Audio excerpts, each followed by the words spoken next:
Many people have mocked, criticized, straight up laughed at many of the merchandise that Trump 2020 re-election campaign has been selling. And I'm not just talking about the MAGA 2020 hats. I'm talking about President Trump's re-election committee actually selling product off of some of the more controversial and in some cases embarrassing things the president has said or done. I'm talking about Trump 2020 straws. You remember when the president redrew with a Sharpie the map to try to support his argument that he said Alabama was in a hurricane path. Well, after the president did that, what was called Sharpiegate, his re-election campaign sold fine point markers and this very week selling posters in honor of Halloween, obviously referencing the impeachment inquiry, or things like "Where's Hunter?" after the president pushed a conspiracy theory about President Biden and his son. Why does all of this matter?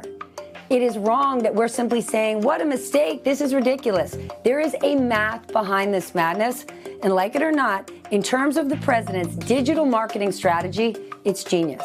When someone actually clicks and buys a pen that says Trump 2020 after Sharpiegate, when you know the president lied and doubled down on it, what does that say about the voter? That voter is more than just a classic Republican, someone who's voting in line with his party. It is President Trump's true hardcore base. And when you actually look at the numbers, many of the people buying those products have never contributed to a political campaign ever before. So let's not just talk about the money that they're bringing in. Let's talk about the real value, the data, the big commercial data. When you go to buy one of these products, you're not just writing a check, you are filling it out online, giving your name, your address, your phone number, and your email address. This information is so valuable.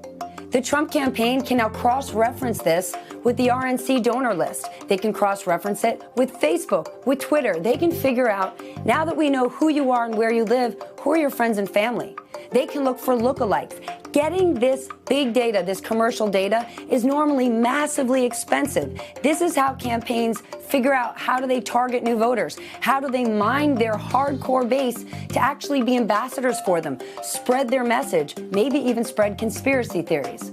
Well, the president's team, they're getting this for free, more than free. Those who are buying it are buying these products, sharing their information, and giving that valuable information to Trump 2020. So you can call this disgraceful all you want. You can certainly call it unprecedented because it is. But here's the other thing it's doing. It's working.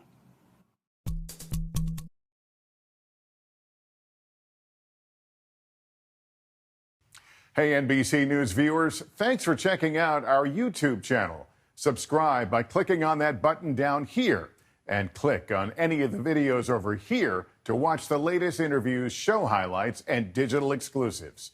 Thanks for watching.